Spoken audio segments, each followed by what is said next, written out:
Translation and purport by Srila Prabhupada, Srila Prabhupada Ki Jai. Translation. Lord Krishna enjoys by manifesting himself as the spiritual masters, the devotees, the diverse energies, the incarnations, and the plenary portions. They are all 6 in one. So there is no purport. We will proceed up to text 34. Text 33.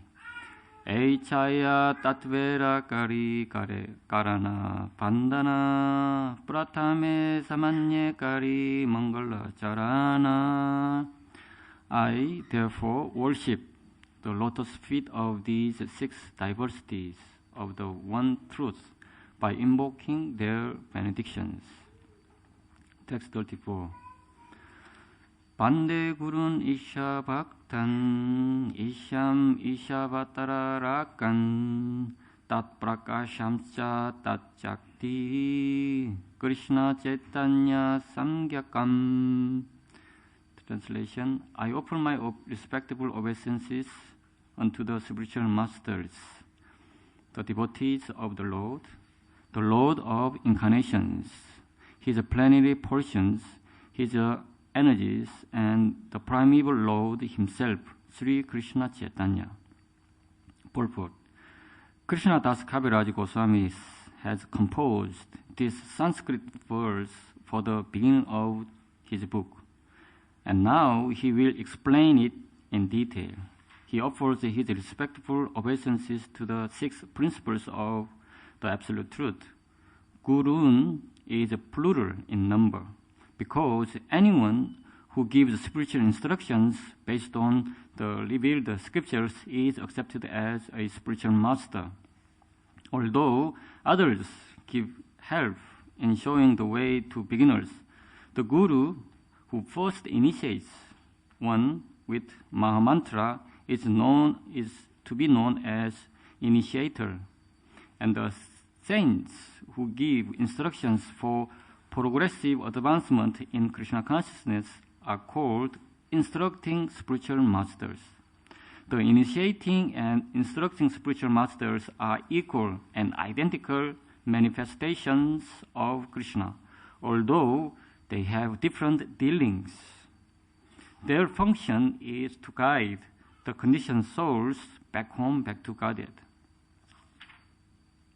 Therefore, Krishna Das Kaviraj Goswami accepted Nityananda Prabhu and the 6 Goswamis in the category of Guru. Isha Bhaktan refers to the devotees of the Lord like Sri Srivas and all other such followers, who are the energy of the Lord and are qualitatively non-different from him. Ishavatarakan refers to acharyas like Advaita Prabhu, who is an avatar of the Lord. Tat Prakashan indicates the direct manifestation of the Supreme Personality of Godhead, Nityananda Prabhu, and the initiating spiritual master. Tat Shakti refers to the spiritual energies, Shaktis, of Sri Chaitanya Mahaprabhu. Gadadhar, Damodar, and Jagannath belong to this category of internal energy. The 6 opulences are, the 6 principles are differently manifested, but all equally worshipable. Krishna Das Kaviraj begins by offering his obeisances unto them to teach us the method of worshipping Lord Chaitanya. The external potency of Godhead, called Maya, can never associate with the Lord, just as darkness cannot remain in the presence of light. Yet, darkness, being but an illusionary and temporary covering of light, has no existence independent of light. Om Jnana Timdasya Gyananjana Shalakaya Chakshur Umilitam Yena Tasmai Sri Gurave Namaha. Jai Sri Krishna Chaitanya Prabhu Nityananda Sri Advaita Gadadhara Shivasari Gaura Bhakta Vrinda Hare Krishna, Krishna Krishna, Hare Hare, Hare Rama, Rama Rama, Hare Hare, Hare Krishna, Krishna Krishna, Hare Hare, Hare Rama, Rama Rama, Hare Hare. So translation again. Krishna enjoys this by manifesting himself as the spiritual masters, the devotees, the diverse energies and incarnations and plenary portions. There are all six in one.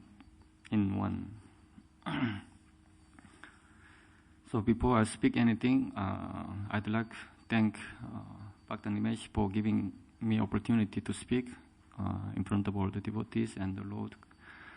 And also I'd like to seek the blessings from all senior Vaishnavas and all the devotees who are present here. Thank you very much.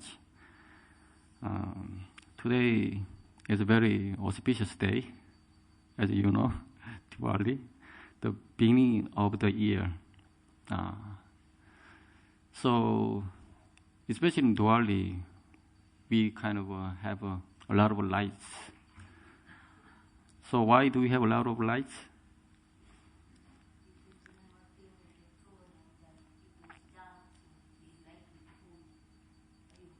Yes, thank you very much. And Lord Ram went to forest. The people in Ayodhya felt so much suffering. So they want to share suffering with Lord Ram. So whatever Ram goes through in forest, they want to have the same feeling. So for 14 years, people in Ayodhya, they didn't have a light at night. So when Lord Ram came back, and then they put the light on. But some scholars explaining that another meaning is that the Lord Ram came back, and then actually he was flying. So when you put lights on, in the sky, it's easy to recognize where Ayodhya is. That's why they put lights on. But a different explanation.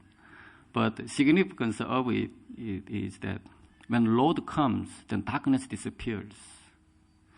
So our Guru, actually the medium who gives us the darkness, to give away, who kind of passes us that light to us.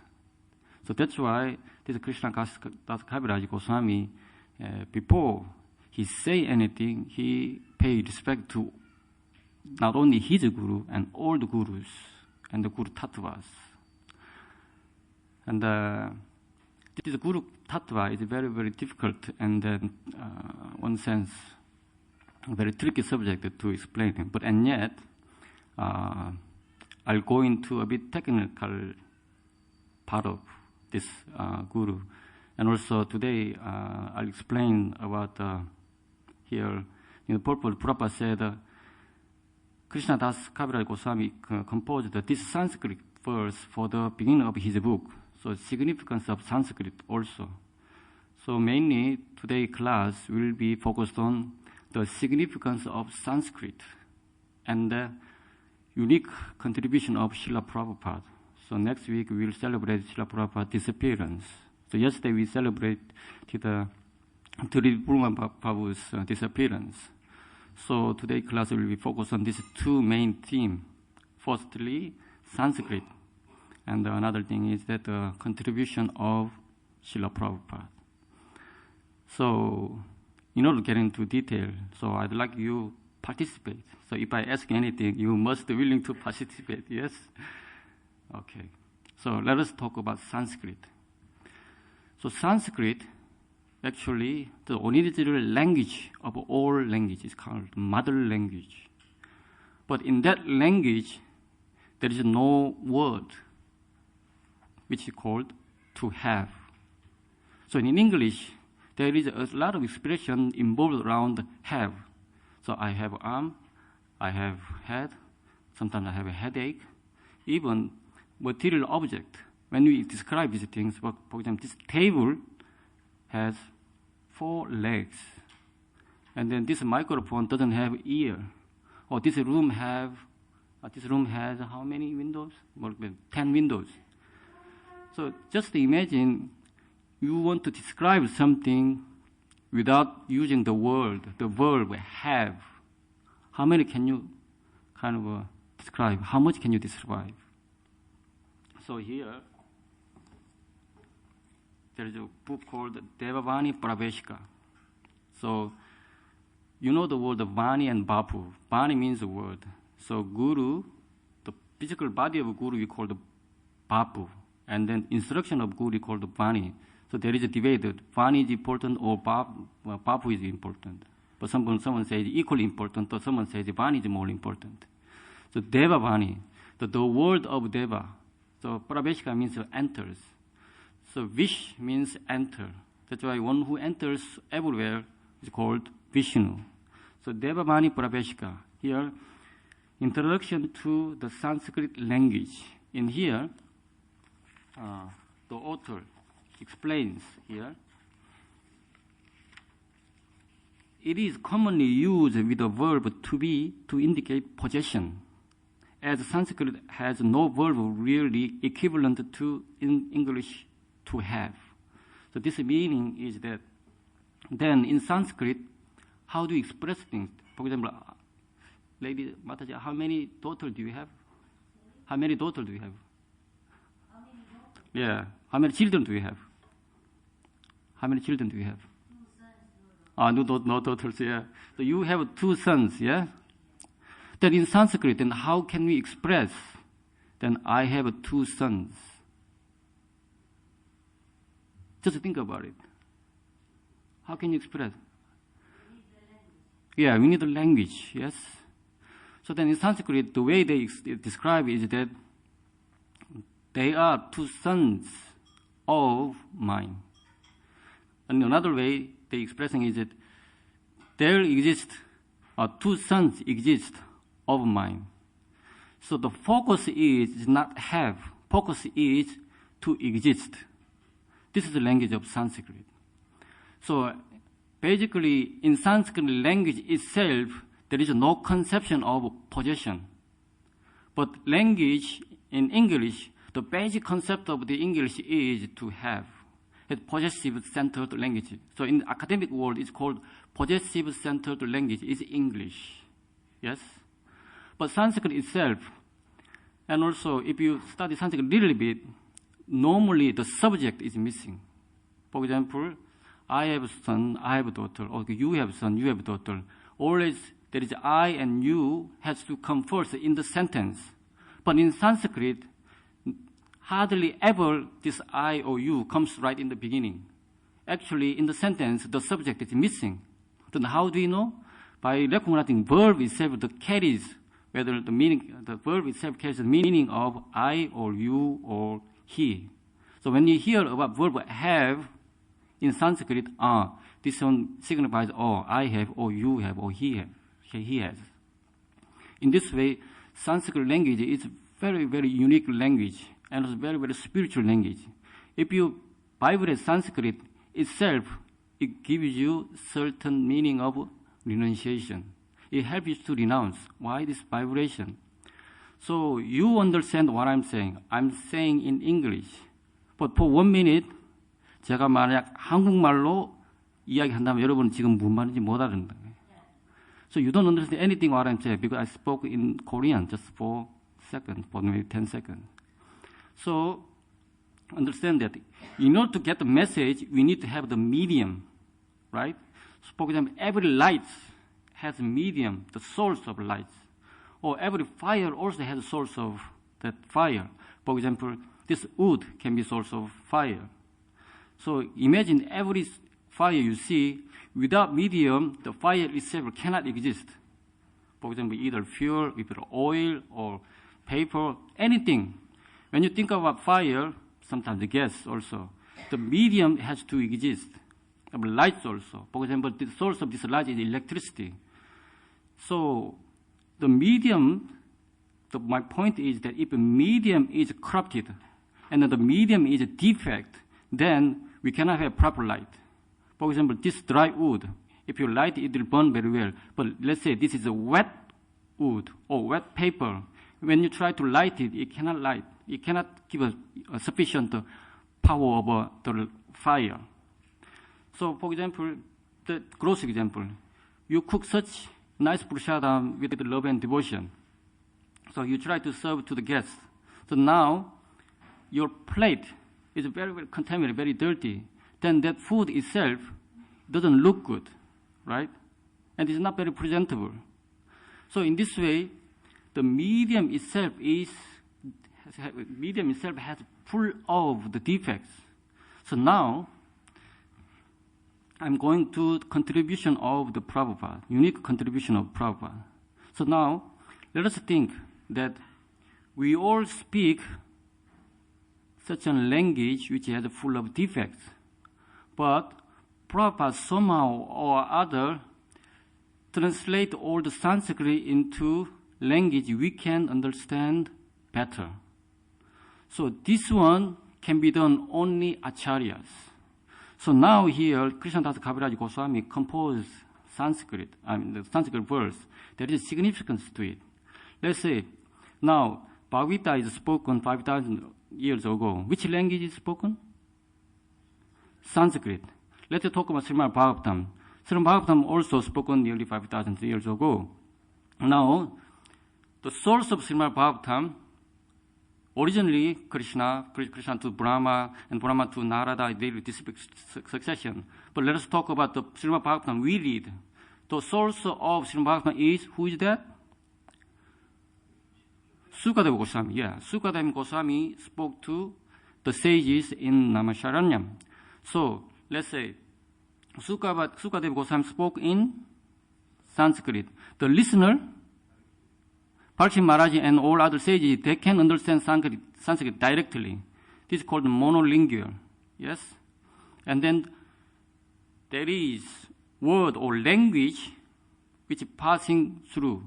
And then there is the interaction of the language. Yes? This is called Sanskrit. So Parikshit Maharaj gave a question. So out of all the receivers, there was another sage called Sutta Goswami. Sutta Goswami speaks again to Shaunaka Rishis and other sages, again, they repeat after 30 years. So now, they spoke which language? Again, Sanskrit. So imagine I speak Sanskrit and you speak Sanskrit, and whatever I say, you understand clearly. But now, after 5,000 years later, Prabhupada understands Sanskrit. So Prabhupada read and hear Sukadeva Goswami directly from Sanskrit language.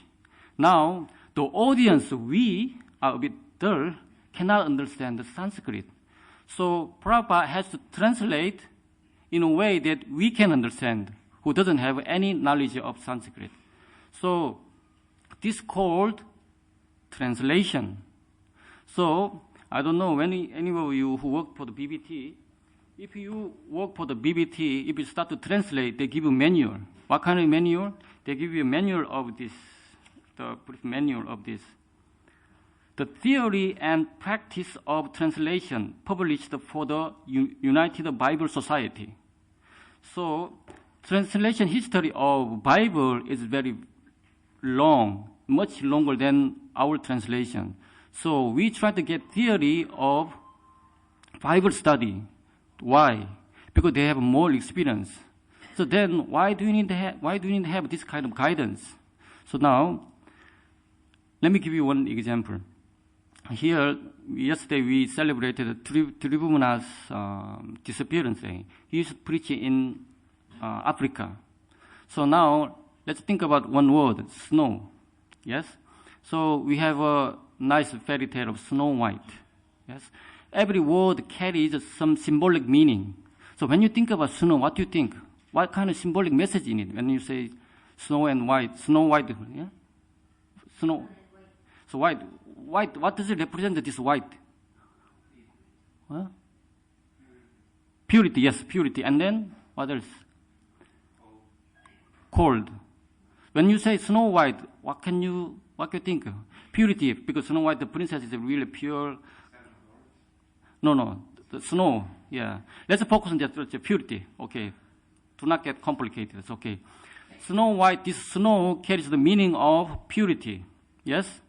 So then now, this story, fairy tale, we take to Africa. So Juvenal Prabhu carries this Snow White story to Africa. So then in the people in Africa, we say Snow White. Then they never seen snow, right? They never seen snow. Then we try to translate snow in their language. Then it doesn't mean anything really, because they never seen snow. Yeah. So then how can you convey message of purity of the princess? So there must be some word in Africa which carries the meaning of purity. You know what that word means? Fungus. So in Africa, the fungus kind of have some connotation of purity. So it's such a different. Yeah. Now, come back to language again. So this is trickiness of language. This is trickiness of the conveying the message. So translation, what Prabhupada did for us is not verbal consistency of the Sanskrit. Basically, in his purport, he put in a way that we can understand better of spiritual life. Even if we speak the same language according to our level of consciousness, we have to speak in different tune and different language. For example, imagine yourself, you are 5 years old. Then I have to speak it totally in different language. Does it make sense? There is no response. So let me get to a bit more practical.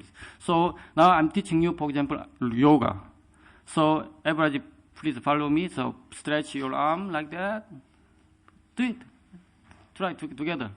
Stretch your arm. This is yoga class. So I'm talking about language, but this is yoga class. And then put your arm to the top, right to the top. Put it together. And then stretch it to the 180 degree. Yeah. And then put on your lap.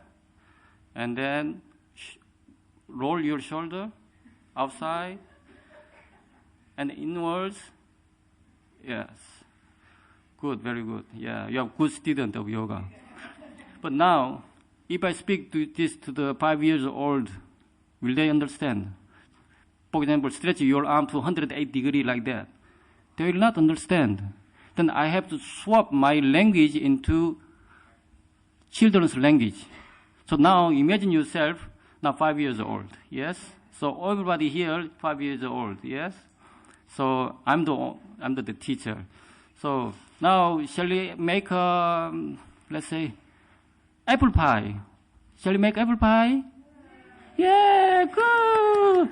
Now, okay, you know to have apple pie, so we need to get the apple together. Okay, let's go to the farm. Let's get the apple here. Follow me. One apple. Follow together. Let's get the apple. And that side also. Get the apple. Yeah. And then you wash them. You wash them nicely. Yeah. Okay. Now we need to get a knife. You can open the cupboard. Open the cupboard nicely. Okay. Now chop it. Yeah. Like that.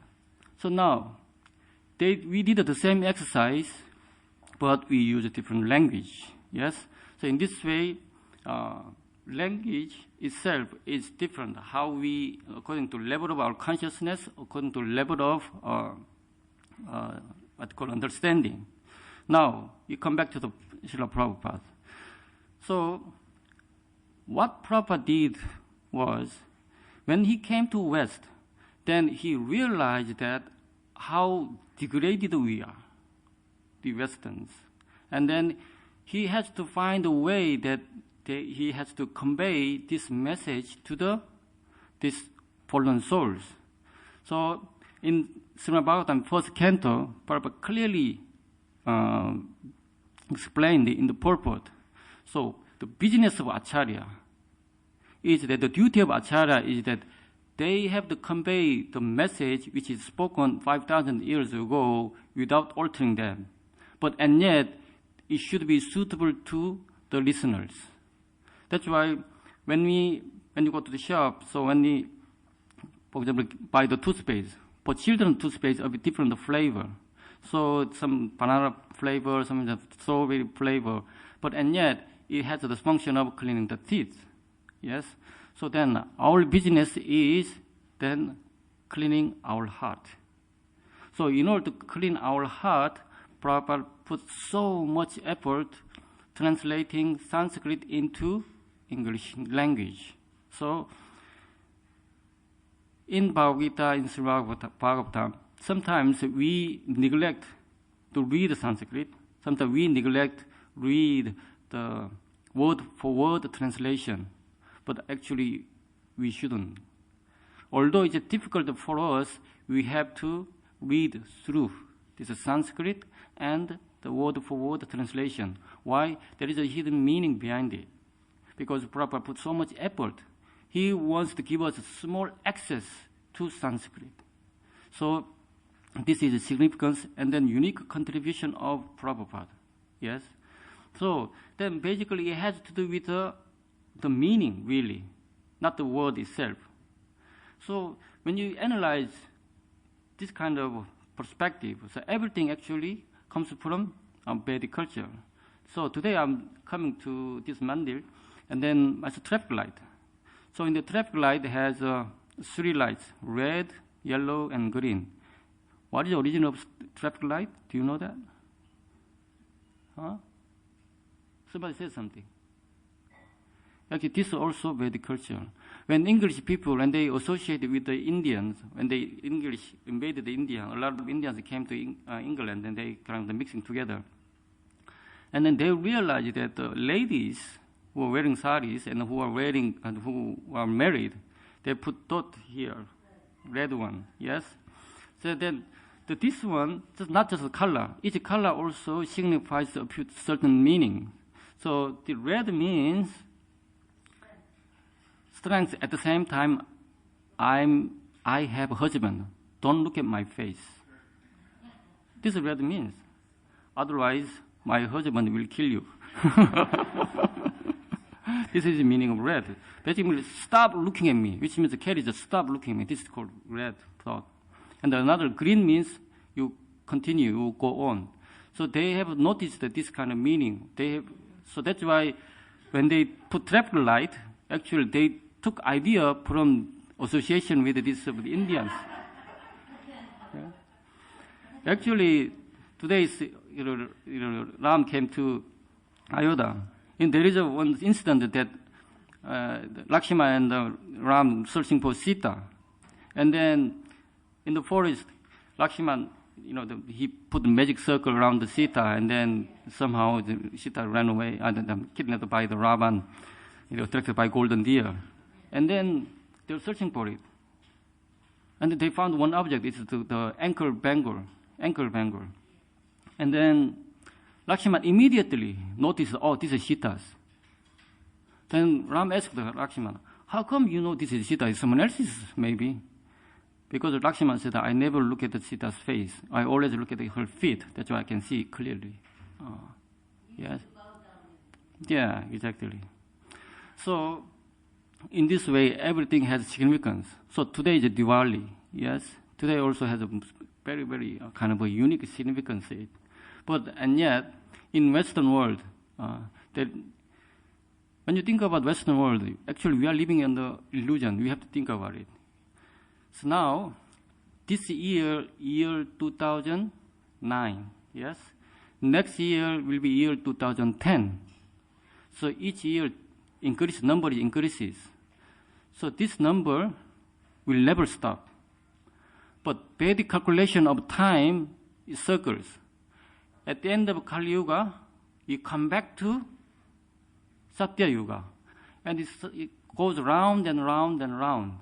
But Western world, the calculation of the year never stops, all the straight line, yes?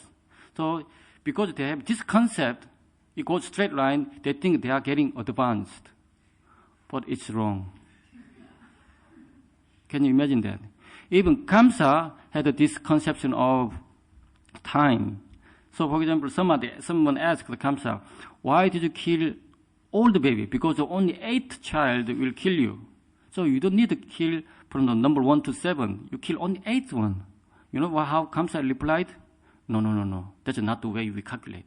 For example, 1, 2, 3, 5, 6, 4, 5, 6, 7, 8. But if you calculate from the next one, 1, 2, 6.5, 6, 8. So which one is number 8? We do never know. Yes? That's why I have killed them all. But it looks like a funny story, but and yet it conveys the message of Vedic culture. So we go round and round. So then let's talk about reincarnation theory also comes. So our body keeps changes according to our karma. But according to Western concept, once you leave this body, because once you leave this material world, you never come back. Why? Because they have a conception of the straight line. Once you leave that line, you don't come back. Yes? But we come back again and again and again. So that's why we don't want to come back. That's why we need to have mercy of Guru and the Lord. Does it make sense? Yeah. So then, in order to have, now my class is coming to conclusion, that in order to have this mercy, what do we need? We have to clean the heart. Without cleaning heart, we cannot receive mercy. So then, what is the proof and evidence of cleaning our heart? Heart becomes soft like butter. Then Krishna will love the soft butter. So Krishna will steal it. Yes? That's why in this month we offer candle. Yes? To Krishna, to Damodar. So then, why do we offer candle? In order to clean our heart, we have to sacrifice ourselves. Yes? Candle signifies that it gives light to everyone, but he burns himself. Eventually, his body disintegrates. So if without this significant meaning, if you just offer the candle, it becomes richer. So okay, Damodar month, okay, let's go to the Lord, and they offer candle, one for me, one for my wife, one for my children, okay, let me offer 3 things, okay, like that. It's just richer. But while you open candle, if you meditate that, how can I sacrifice myself? How can I burn myself? And then how can I give things to others? My existence has a certain meaning. So we have unique opportunity. This body, human form of body, is very, very rare to achieve. Now, let me take this opportunity to serve the Lord. By serving the Lord, actually, I'm burning all my karma behind it. So everybody has a certain baggage of karma. We cannot avoid it. But by opening the candle, by sacrificing myself, I'm burning all that. So once we burn all that, then our heart gets soft like butter. Heart also gets melts. Then Krishna will love it. So then we will be with Krishna. Yes? Okay. So thank you for your kind attention. And is there any correction and question or comment, please?